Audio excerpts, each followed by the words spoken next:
اشكروا قسد على تخليصكم من مرتزقة داعش الإرهابية التي أصبحت الجيش الوطني الحالي، التي غيرت أسماءها وألوان علمها من الأسود إلى الأخضر، وغيرت أسماء أشخاصها وزيها العسكري، وأصبحت الآن مدعومة من تركيا مباشرة باسم الجيش الوطني التي ليس فيهم أي وطنية، لكن لم تستطع تغيير نفسها من الداخل، فهي ما زالت تسرق وتنهب وتقتل وترتكب الجرائم بأسماء مختلفة. حتى لو تغير الاسم ولون العلم لكن يبقى الفاعل واحد. طبعا أينما ذهبوا هؤلاء تبدأ السرقة وأخلاء المناطق من خيراتها وإرسال تلك الخيرات إلى تركيا. طبعا لو كانت تلك المناطق العربية التي حررتها قوات قسد أو سوريا الديمقراطية من أيادي داعش الإرهابية بيد الجيش الوطني الحالي، لكان أهالي الدير والرقة بنفس حال أو وضع أهالينا في عفرين وإدلب، لكانوا تقاتلوا على رغيف الخبز، لنهبت بيوتهم وأرزاقهم وأملاكهم وكل ما يمتلكوه من خيرات. إن كل المناطق التي تصبح تحت إدارة تلك المرتزقة تصبح خالية من كل شيء ولا موارد للحياة فيها. وكنا سنرى أهالي تلك المناطق العربية التي هي حاليا تحت إدارة قسد يخرجون إلى مواقع التواصل مثل تيك توك وغيرها ويشحذون رغيف الخبز بسبب نهب تلك المرتزقة كل أملاكهم وبيوتهم وأرزاقهم، مثل ما حصل في عفرين وإدلب.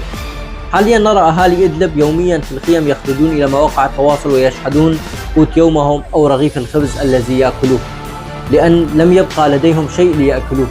تلك المرتزقة سرقوا كل ما يملكوه تلك الناس. وحتى في الخيم تلك الأرزاق التي ترسل من أوروبا وغيرها من المناطق إلى الداخل السوري إلى تلك المناطق المحتلة من قبل تركيا يتم نهبها من قبل تلك المرتزقة. يعني حتى المساعدات الإنسانية لا يسمحون بدخولها لتلك الناس. يعني حتى تلك المساعدات الإنسانية التي تتم إرسالها من قبل أوروبا إلى تلك الناس التي في الخيم يتم نهبها وسرقتها. وكانت ستسكن قادات تلك الفصائل الإرهابية داخل بيوتهم وهم يسكنون في الشوارع أو في الخيم. لا يحتاج أن نذكركم بداعش سابقا، فهي دخلت إلى تلك المناطق ورأيتم معاملتها، رأيتم كيف نهبت خيراتكم وطردت أهالي البيوت من بيوتهم وسكنت في تلك البيوت. هل أذكركم بتلك الشوارع، تلك القصور التي سكن فيها مرتزقة داعش وأسيادهم داخلها وطردوا أهاليها؟ كل ما أريد أن أقوله أنه لا تنكروا فضل من خلاكم تشوفوا خيرات بلدكم وتعيشوا في أمان داخل بيوتكم دون أن يصادرها أحد أو يتعدى عليكم أحد، ويتم كل شيء بالقانون. وأنتم بأنفسكم كمان عم تشاركوا في إدارة تلك المناطق ومحافظاتها في الوقت الذي أبناء قوميتكم يهاجمون ويقتلون ويسرقون أملاك الشعب الكردي في المناطق التي تحت إدارتهم، مثل ما ذكرنا عفرين أصبحت خير مثال لنريكم ما فعلت أبناء قوميتكم في تلك المناطق، في الوقت الذي أبناء قوميتكم في المناطق الأخرى يرتكبون المجازر بحق الكرد، يطردوا الكرد من بيوتهم ويسكنوهم فيه، يسرقوا خيرات أراضيهم، يسرقون أملاكهم، حتى الشجر في أراضيهم يخلعوها من الجذور وينقلوها إلى بلاد أخرى.